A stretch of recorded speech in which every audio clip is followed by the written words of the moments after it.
We want everyone to know that your IRA doesn't have to just buy a crappy mutual fund. All the profit goes to an LLC owned by my HSA, and whenever I want to take a distribution, if the LLC account gets heavy, I just call up the people at Directed IRA and go, hey, I'm sending money. And they go, okay. And then I get the money and I pay for medical bills. Mostly Matt's help. We found him a few years back. He's guided me to do many, many deals with my IRA.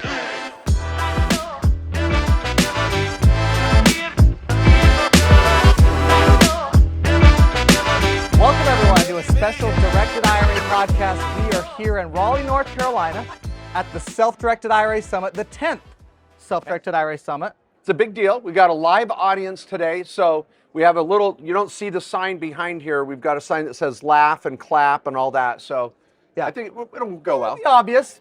You know, when the jokes hit, they hit. Yeah, so, it'll be organic. Yeah. So we're excited to be here. This is our first time doing a live event where we've done a podcast, and we're going to do more of it. Yeah, more of it.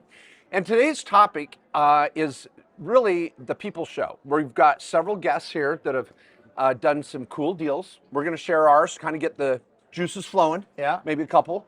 And then we'll bring in some guests here. We got the little guest chair. Yeah, this we got is the hot Jimmy seat. Fallon. We're Jimmy Fallon. They're over here? Yeah. Okay, all right. So we'll bring in our guest. Okay. We'll ask some questions, see how it's going. And should be fun. Yeah. So now here's the big picture. We want everyone to know that your IRA doesn't have to just buy a crappy mutual fund. It can. We have a mutual fund manager here. Yeah. Are you sure? I know. I'm taking my shots. It's okay. Yeah, all right. So your IRA can own real estate. Like, it can lend people money. It can invest in a biotech company. Okay. It can buy property in Belize. I've been talking to people around here. That's some of the stuff I've heard. So we're going to talk about this, and that's what the Self-Directed IRA Summit is about. That's what the Directed IRA podcast is about. And Mark and I have been helping clients do this for years. Yeah. 20 years? 20 plus years. It's 10 years of the anniversary, by the way, of the Self-Directed IRA handbook.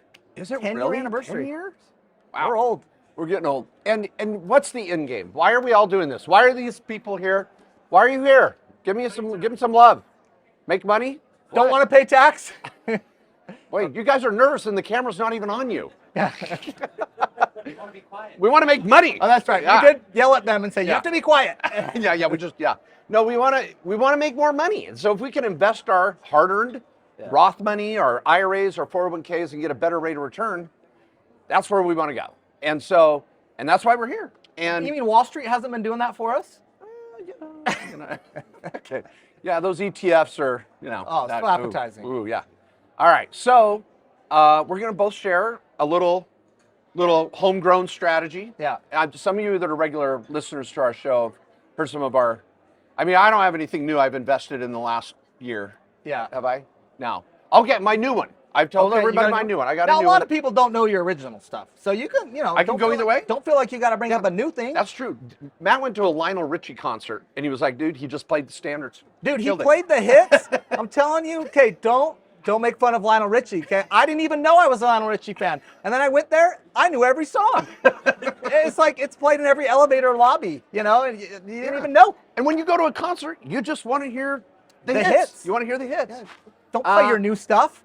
No one's buying that album. No one's buying the new stuff. All right. A Pearl Jam concert, they played all their new stuff. All right, my oldest investment with a self-directed account. Okay. And I still own it today. It's been more than 10 years. I opened an HSA health savings account. Back then it was like, I think it was $4,500. This year you can do $7,500, head of household or married.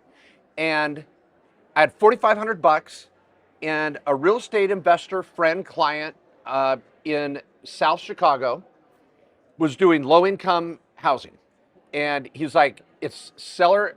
Section 8? Was it Section 8? It's Section 8. Okay. And it was non-recourse financing. It was seller carryback financing. If you default, they'll take the house back. I'm like, all right. So I was able to form an LLC, still in existence today. I think it's Kohler. I put my own name in it back before I wrote my privacy book. So it's like Kohler Holdings or some dumb thing. Anyway, so my HSA still owns that LLC. I bought it for $45,000. I put $5,000 down. Seller carried back the note.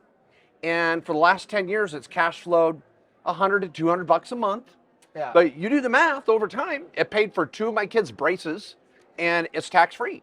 Yeah. So this rental All the profit goes to an LLC owned by my HSA, and whenever I want to take a distribution, if the LLC account gets heavy, I just call up the people at Directed IRA and go, hey, I'm sending money. And they go, okay. And then I get the money and I pay for medical bills. So that's mine. Yeah. There's mine. Now this is a luxury tenant. Yeah. Very posh I place. once literally called my guy. I was in Chicago and I go, hey, I want to go see my rental.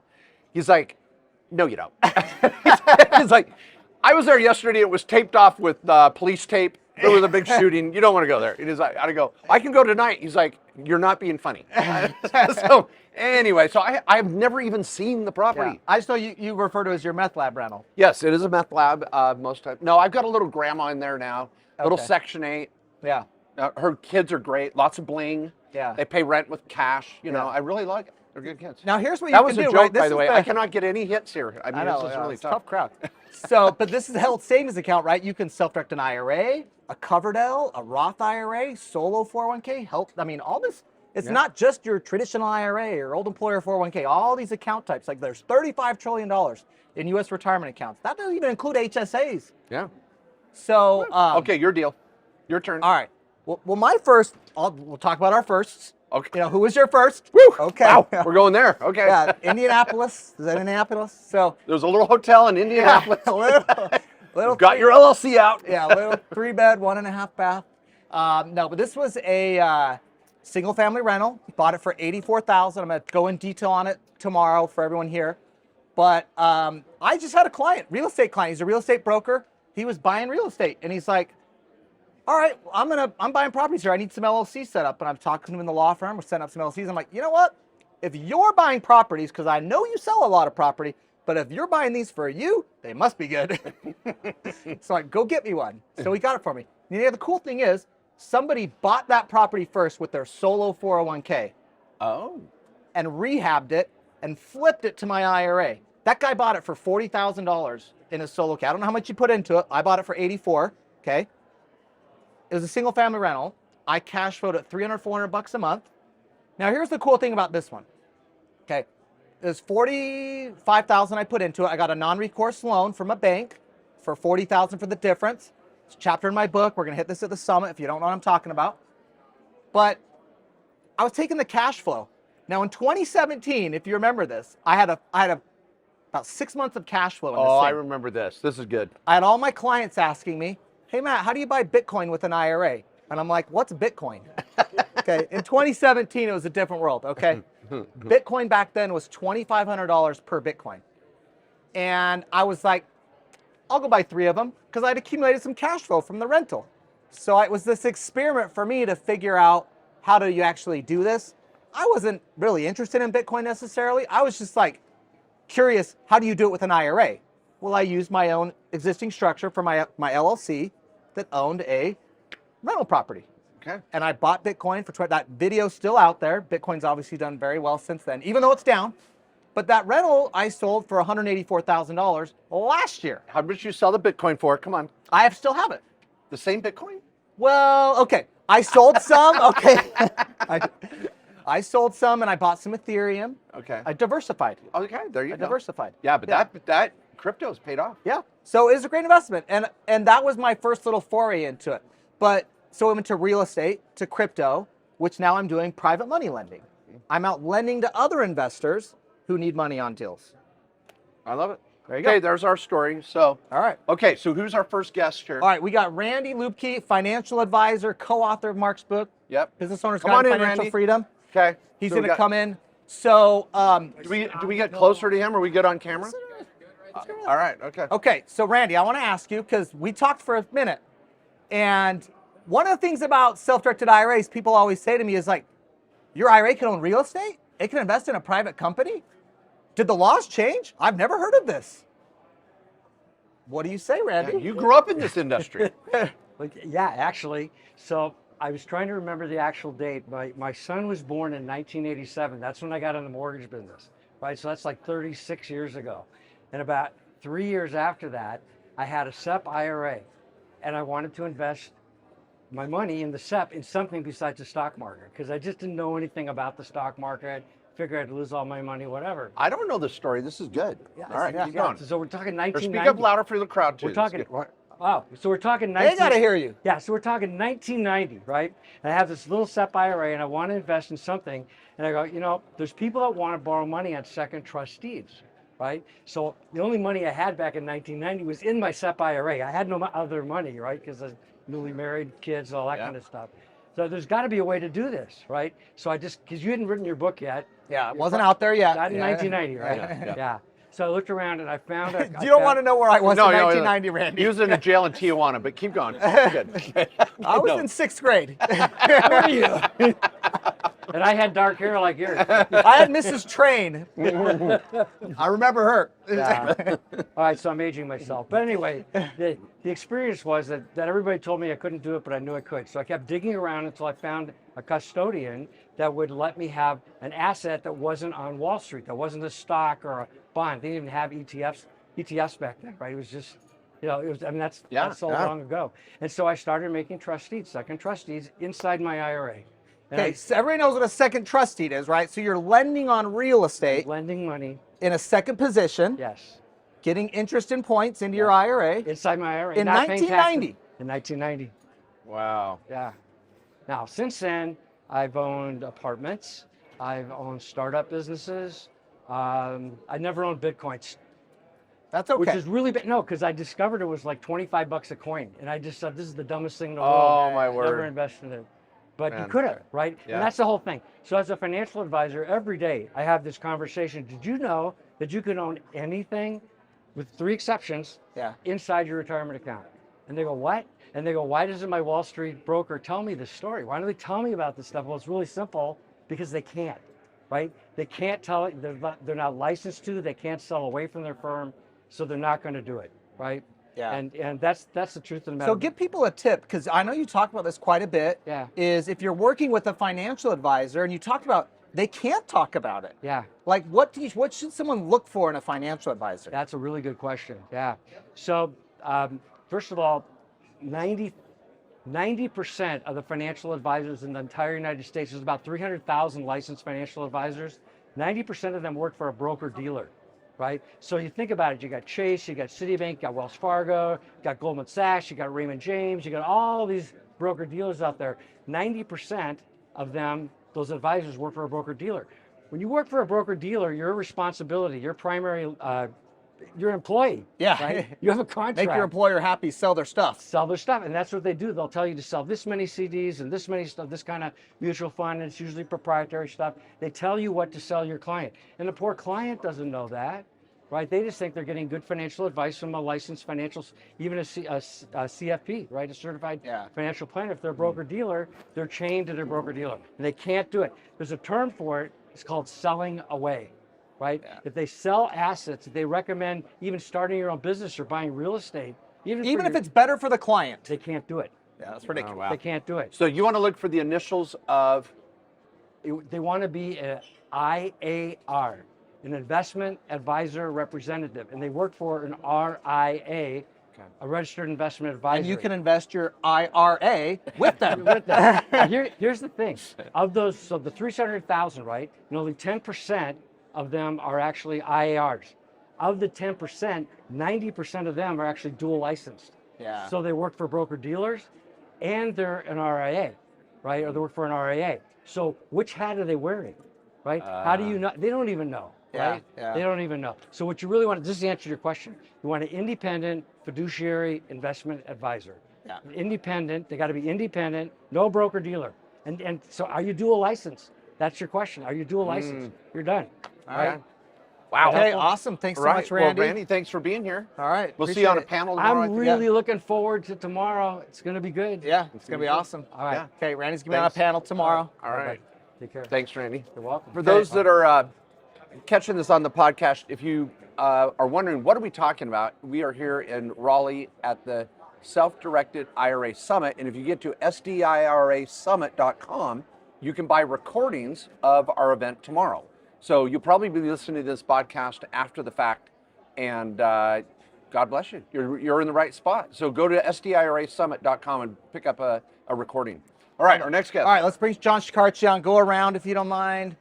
All right. We'll miss the camera there. So So I don't know. When on Jimmy Fallon's show, when a guest comes on, does he stand up? He does, doesn't he? He does stand up, does he? I think so. Do we have bad manners? I know. Sorry, I know. Randy. Yeah, we let's, probably need to stand up. yeah, so let's stand up. on all the Okay. late night shows, they We're stand out of up. the frame, though. Are we out of the frame? It's like crotch shot. We're good. Yeah. We're good. Oh, here we go. Welcome. Thank you. Glad you're here. How's the new movie doing? Yeah. Good, Yeah, good, yeah. good. Yeah, yeah. All right. So what was it like working with Tom Cruise? Exciting. Did you really fly that jet? You know. All right. Well, John Shekarchi's on the board of directors at Directed IRA. He's been a longtime client of mine, self-directing his IRA. I've learned so much from him. So, John, why don't you just tell us some of the unique things you've done with your IRA? And you like big picture, right? For someone that's never heard about this, that might be like, what is actually possible? Okay, and a little bit more intro too. John is from the Northeast area, Rhode Island, and been as also a lawyer, extremely successful. He's here with his family. I love his stories. You're just our mentor. We just love you. So, all right. So yeah, You're my mentors. I learned from you guys. Yeah. So with mostly Matt's help, we found him a few years back. He's guided me to do many deals with my IRA. I was doing it prior to Matt with a competitor. We won't talk about them, Matt. Yeah. But he brought us to a whole you've nother level. repented. He has a great knowledge how to put deals together. So to give you some of the examples, we've bought real estate, sold it within the IRA. We've bought auction properties, sold the option in the IRA. We've done some very large developments with Matt's help in the IRA.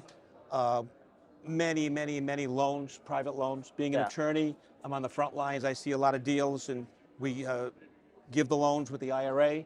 As you know, interest income is unlimited. You can do as many as you want. You don't have the 4 or 5. Now, I'm going to ask, being from the Northeast, if someone's not paying their loan, right? Do you send the guys over? I mean, what do you do? I mean, you've got that accent. I want to know. Does Vinny knock go on over? wood, in 25 years, I've never foreclosed on anyone. Okay, all right. But we are first. But that's a good point.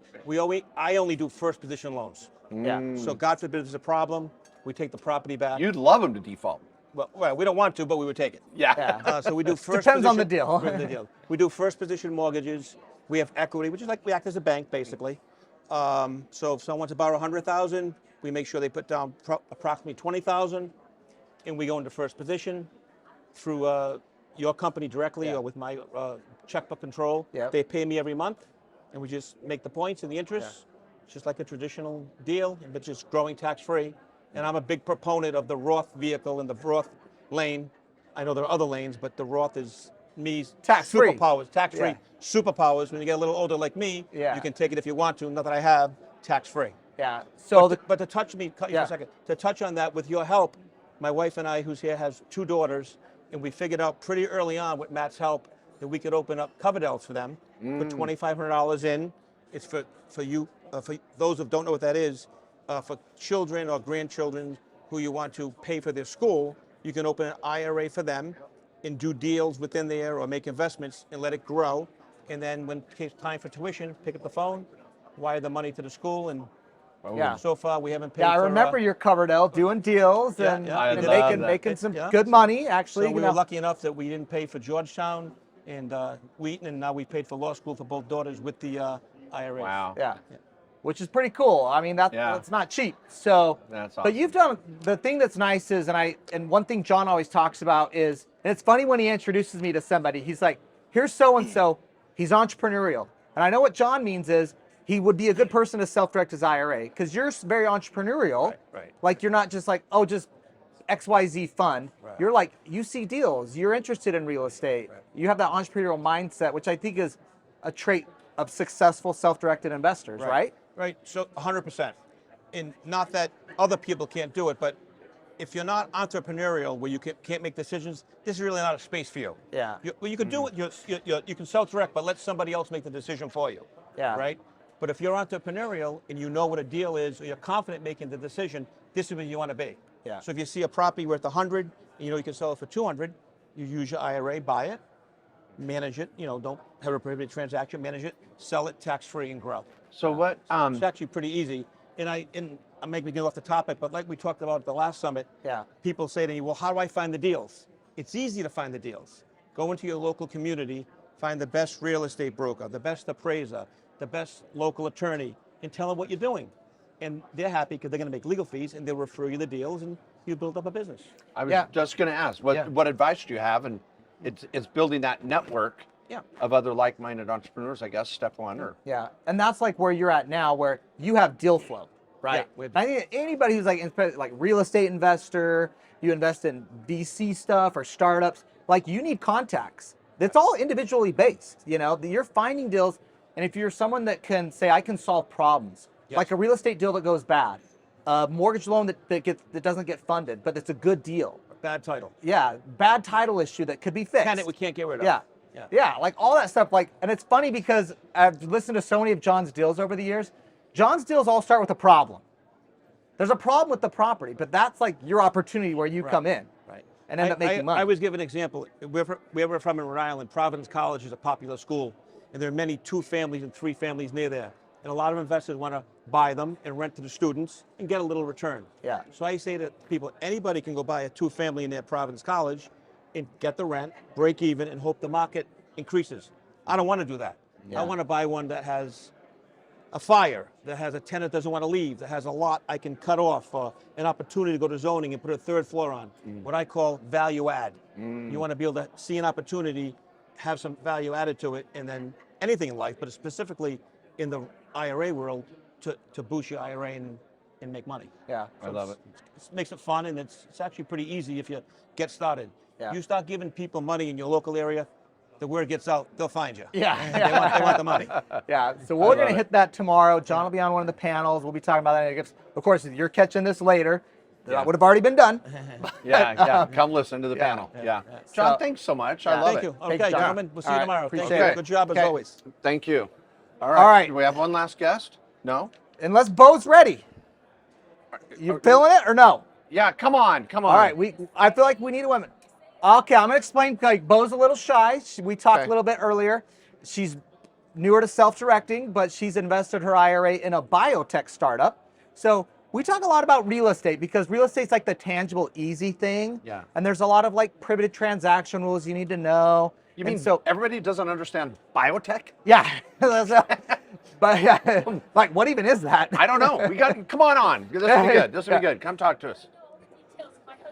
That's all right. Okay, all right. So Bo's a little shy.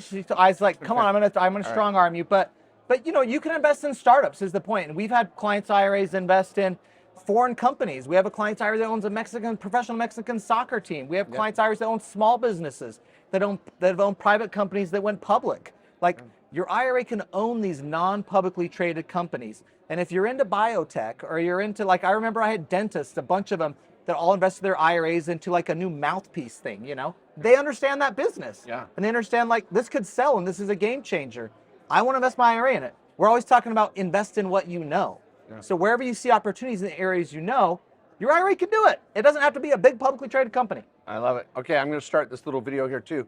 We're here at the Directed IRA Summit, shooting our podcast live, talking about deals people have done with their IRAs. And just to kick off on that too, I met someone here tonight that's buying the new Tesla truck with the camper option in the back, and then they're going to throw it on Turo and Outdoorsy and rent it in their IRA. There you go. So, I mean, you can rent an RV in your IRA, you can rent a car or truck. Yeah. This biotech idea, real estate. So. You could buy cattle, even. Cattle. Yeah. You know, if you're crazy enough to do that. Crazy enough. Little John Dutton action. But make sure you catch us out at sdirasummit.com tomorrow for the live broadcast.